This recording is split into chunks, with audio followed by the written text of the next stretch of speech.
Assalamualaikum warahmatullahi wabarakatuh. Selamat siang dan salam sejahtera untuk kita semua. Kami dari PGMI 2C akan mempersembahkan drama berjudul Sang Kuryang. Semoga pertunjukan ini dapat menghibur dan memberikan pesan bermakna bagi kita semua. Selamat menyaksikan. Dikisahkan pada beribu-ribu tahun yang lalu, tanah Pararak yang dipimpin oleh seorang raja dan seorang ratu yang hanya mempunyai seorang putri. Putri itu bernama Dayang Sumbi. Dia sangat cantik dan cerdas. Sayangnya, dia sangat manja. Pada suatu hari saat sedang menenun di beranda istana, Dayang Sumbi merasa lemas dan pusing. Dia menjatuhkan pintalan benangnya ke lantai berkali-kali.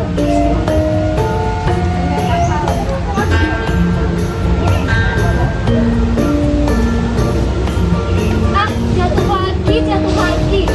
Aku jadi malas untuk mengambilnya.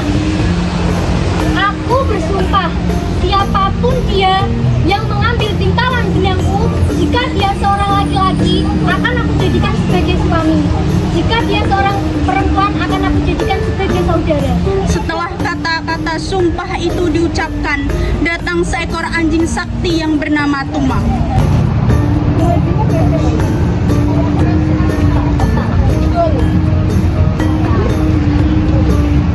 Ini benang pintalannya Tuan Putri. Hah? Kenapa anjing? Kenapa anjing yang harus mengambil pintalan benangku? Jadi, mau tak mau, aku harus melaksanakan sumpahku dan menikahi anjing ini. Dayang Sumbi pun meminta izin kepada ibunda.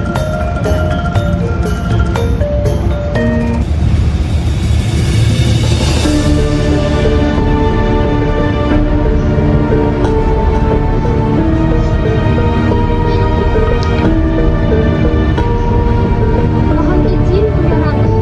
Aku ingin menikahi seekor anjing.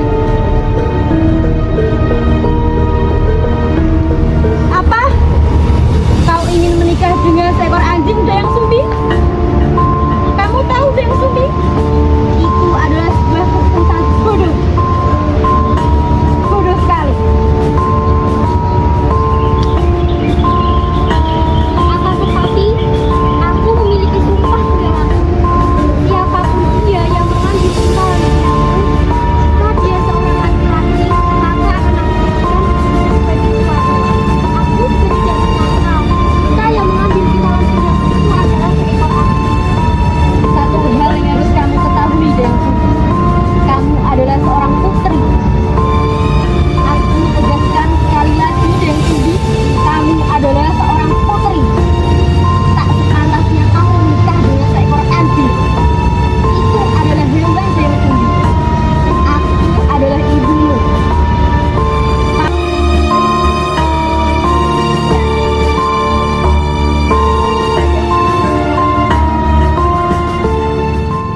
Kemudian Dayang Sumbi dan Tumang menikah dan hidup berbahagia hingga mereka dikaruniai seorang anak yang berupa anak manusia, tetapi memiliki kekuatan sakti seperti ayahnya. Anak ini diberi nama Sang Kuryang. Dalam masa pertumbuhannya, Sang Kuryang selalu ditemani bermain oleh seekor anjing yang bernama Tumang, yang dia ketahui hanya sebagai anjing yang setia, bukan sebagai ayahnya. Sang Kuryang tumbuh menjadi seorang pemuda yang tampan dan gagah perkasa. Pada suatu hari, Dayang Sumbi memanggil puteranya, Sang Kuryang. Sang Kuryang, kemarilah nak. Baik, Bunda. Ada apa, Bunda? Nak, Bunda akan mengadakan suatu pesta. Pergilah kau ke hutan berburu rusa bersama si Tumang. Baik, Bunda, laksanakan. Adalah Sang Kuryang di sebuah hutan. Di mana lagi aku harus mencari seekor rusa?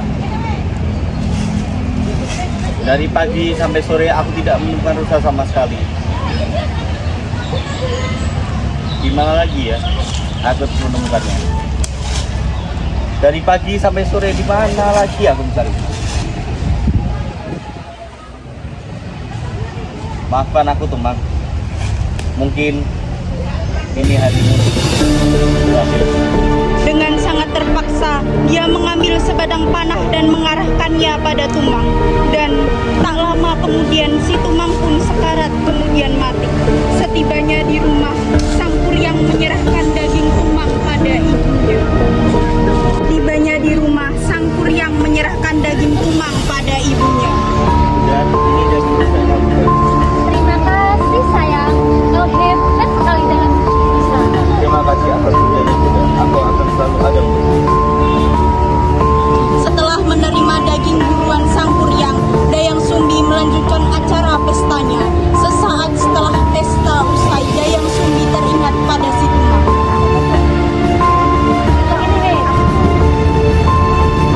Di mana si Tumang ya? Dari tadi aku tak melihatnya. Apa kamu melihatnya? Coba deh aku tanyakan kepada sang Kuryang. Sang Kuryang kemana? Baik Bunda. Di mana si Tumang nak? Dari kemarin Bunda tak melihatnya. Hari terakhir kan dia bersamamu. Terus sekarang dia di mana? Tumang. Tumang telah mati Bunda. Mati. Terus siapa yang membunuhnya? Aku telah membunuh Tumang. Karena tidak ada dosa sama sekali, jadi aku membunuh Tumang. Aku tidak ingin mengecewakan Bunda sama sekali. Jadi Tumang aku berikan kepada Balai Bunda agar aku tidak mengecewakan Bunda. Apa? Jadi daging yang kau serahkan kemarin kepada Bunda itu adalah daging si Tumang? Benar Bunda, itu adalah daging si Tumang. Hah? Dasar tak tahu diri. Bukan main marahnya Dayang Sumbi begitu mendengar cerita itu. Tanpa sengaja ia memukul kepala sang Kuryang dengan kayu yang dipegangnya. Sang Kuryang pun terluka. Aduh, sakit sekali. Kenapa Bunda mukulku? Apakah karena hal seperti itu Bunda harus mukulku? Baiklah, untuk menebus kesalahanku, maka aku harus pergi mengembara. Sang Kuryang, jangan pergi nak. Bunda menyesal telah melukai dan mengatakanmu sebagai pembunuh. Kembalilah nak, Bunda sangat sayang padamu. Tapi sayang, semua sudah terlanjur. Sang Kuryang tetap berlalu pergi meninggalkan ibunya. Di sisi lain, sang Kuryang pergi berburu.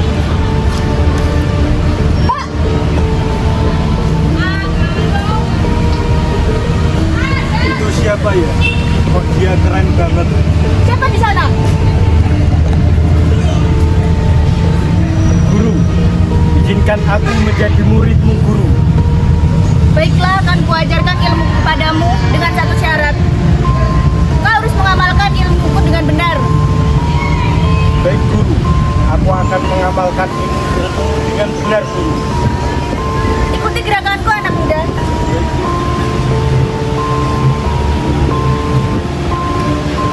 Tak. Tak. Tendang. Tak. Tak. Tak. Tendang. Sekarang kamu sendiri. 1, 2, 3. Tendang. 1, 2, 3. Tendang. Sepertinya gerakanmu sudah bagus anak muda. Siap, Guru. Siapa gadis cantik itu? Aku sangat terpesona dibuatnya. Aku ingin berkenalan dengannya dan meminangnya menjadi istriku. Siapa pemuda tampan itu? Dari tadi memperhatikanku. Aku jadi gak karuan dibuatnya. Tapi pemuda itu tampan sekali. Pemuda itu sangat mempesona. Aku mau jadi istrinya kalau dia mau melamar menjadi istrinya. Hei, kau sangat cantik sekali. Aku sangat terpesona dibuatmu. Aku ingin melamarmu. Maukah kamu menjadi istriku? Iya, aku mau. Aku mau menjadi istrimu.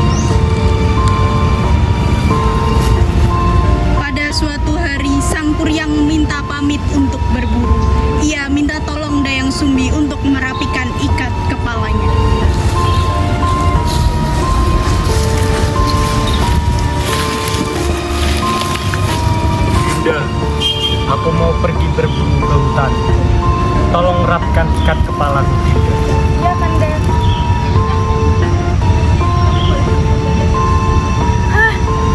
Di kepala calon suamiku ini ada bekas luka. Dan bekas luka ini sama persis seperti luka anakku dulu yang telah pergi merantau. Kanda, di kepalamu ini ada bekas luka. Luka karena apa, Kanda? Ya betul, Dinda. Bekas luka di kepalaku ini karena dulu pernah dipukul ibuku. Ibuku sangat marah sekali kepadaku. Setelah kejadian itu, aku pergi meninggalkan ibuku sendirian.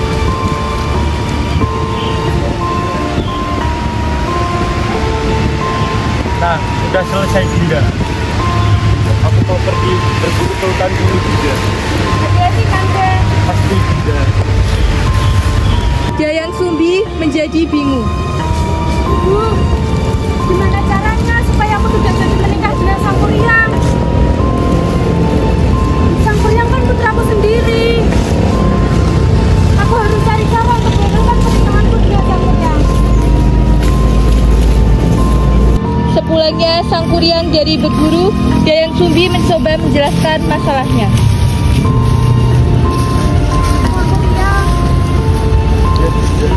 nak, kamu adalah putraku sendiri. Yang dulu telah melukai kepalamu itu adalah aku. Ini Jayang Sumbi, dulu. Dulu, itu sedih sekali. Dulu, itu sangat menyesal. Jangan lanjutkan keinginanmu untuk menikahiku ya, nak.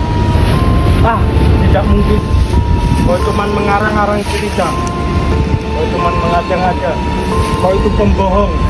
Aku tidak percaya itu. Dengar anakku, apa yang Budi ceritakan itu adalah benar. Kau ini putraku sendiri. Tidak peduli. Aku tidak peduli kamu itu siapa. Pokoknya kita akan tetap menikah. Karena aku sangat mencintaimu. Setelah Jayang Sumbi menjelaskan tentang dirinya, namun hal itu hanya dianggap angin lalu oleh Sang Kuryang. Jayang Sumbi pun berpikir bagaimana caranya supaya pernikahan mereka gagal. Selama berhari-hari Jayang Sumbi berpikir, akhirnya menemukan juga caranya dia. Akhirnya memutuskan untuk mengajukan syarat perkawinan yang tak mungkin dikabulkan oleh Sang Kuryang. Dia pun menemui Sang Kuryang. Wahai calon suamiku, Sang Kuryang, apakah kau tetap ingin menikahiku? Tentu saja. Calon istriku yang cantik. Kalau begitu, aku hendak melakukan kedua syarat agar kamu tetap ingin menikahiku. Apa syaratnya, Dinda? Aku ingin kau membuat bendungan untuk membendung Sungai Citarum dan membuatkan perahu untuk menyeberanginya. Dan perjanjian itu harus jadi sebelum fajar menyingsing. Baik, Dinda. Aku akan memenuhi kedua syaratmu itu. Tak lama kemudian, Sang Kuryang pun pergi berlalu dari hadapan Jayang Sumbi dan segera bekerja sama melaksanakan permintaan Jayang Sumbi. Tak lupa dia juga menggunakan kekuatan yang dia dapat dari ayahnya untuk memanggil jin-jin dan membantunya. Dengan lumpur dan tanah mereka membendung air jadi sungai dan mata air. Beberapa saat sebelum fajar, Sang Kuryang menebang sebatang pohon besar untuk membuat sebuah perahu.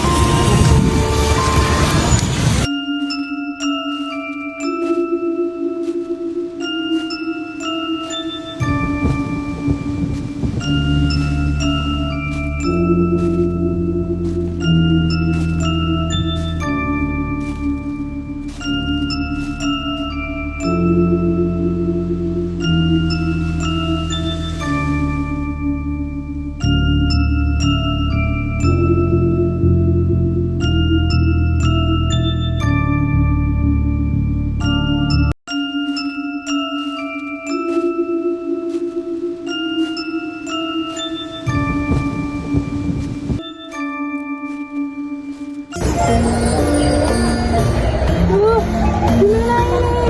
Bendungan dan perahu Sang Kuryang hampir segera jadi. Aku harus cari cara untuk menggagalkannya. Ketika Jayang Sumbi melihat bahwa Sang Kuryang hampir menyelesaikan pekerjaannya, dia berdoa para dewa-dewa untuk merintangi pekerjaan anaknya dan mempercepat datangnya pagi. Baik, Ibu. Bangun, bangun, bangun. Baru juga pagi. Ada apa dengan Sumbi? Ada apa? Baru sudah pagi. Sekarang harus melanjutkan kegiatan kalian masing-masing. Setelah membangun membingungkan warga, kemudian meminta bantuan masyarakat sekitar agar menggelar kain sutra berwarna merah di sebelah timur dan membangunkan ayam-ayam jago supaya berkokok. Suasana malam pun berubah menjadi suasana fajar.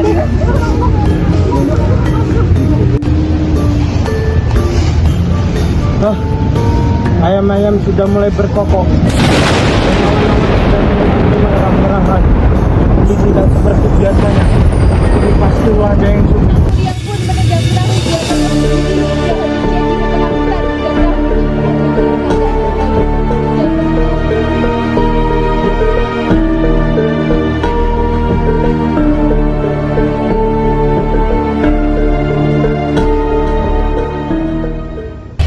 Baru saja kita menyaksikan persembahan drama dari PGRI 2C. Sesaat lagi kita akan menyaksikan Tari Wonderland. Tetapi sebelum itu kami selaku narator dan juga pemain drama Sangkuriang pamit undur diri. Terima kasih. Wassalamualaikum warahmatullahi wabarakatuh.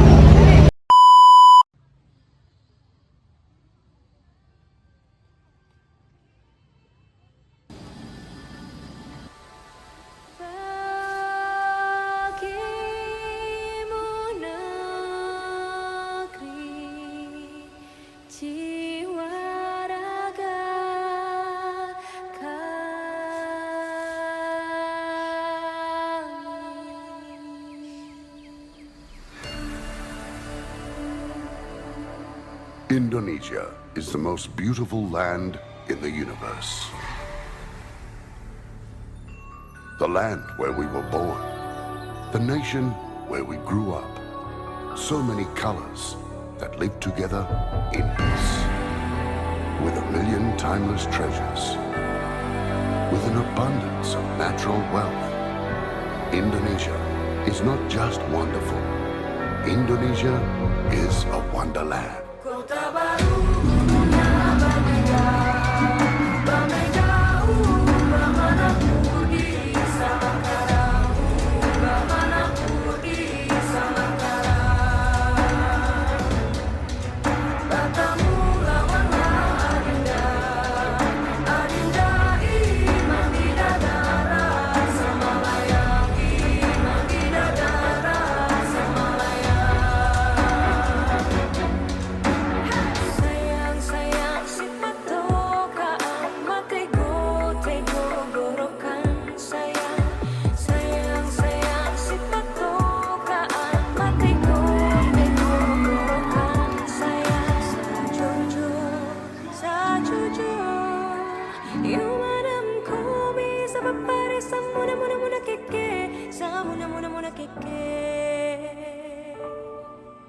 Soleram, soleram, soleram, anak yang manis, janganlah dicium, sayang kalau dicium, merah pipinya. Kamu ponyan jauh di mata, kunwangsan sebaku lilian, takkan aja kawan-kawan nalamu, sangke basuh yang suria.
menyatakan kemerdekaan Indonesia. Hal-hal yang mengenai pemindahan kekuasaan dan lain-lain diselenggarakan dengan cara saksama dan dalam tempo yang sesingkat-singkatnya. Jakarta, 17 Agustus 1945, atas nama bangsa Indonesia, Soekarno, Karya Bung Karno. Jika aku berdiri di pantai Meriam, aku mendengar lautan Indonesia bergelora. Membanting di pantai Meriam itu, aku mendengar lagu hajat Indonesia. Jikalau aku melihat sawah menguning menghijau, aku tidak melihat lagi batang padi menguning menghijau. Aku melihat Indonesia. Jika aku melihat gunung-gunung, Gunung Merapi, Gunung Semeru, Gunung Merbabu, Gunung Tangkuban Perahu, Gunung Kletek, dan gunung-gunung yang lain, aku melihat Indonesia. Jikalau aku mendengar Pangpur Palaran, bukan lagi Pangpur Palaran yang kudengar, aku mendengar Indonesia. Jika aku menghirup udara ini, aku tidak lagi menghirup udara. Aku menghirup Indonesia. Jika aku melihat anak-anak di desa dengan mata yang bersinar-sinar berteriak, "Merdeka! Merdeka! Merdeka! Merdeka! Hak merdeka! Merdeka!" Aku bukan lagi melihat mata manusia. Aku melihat Indonesia.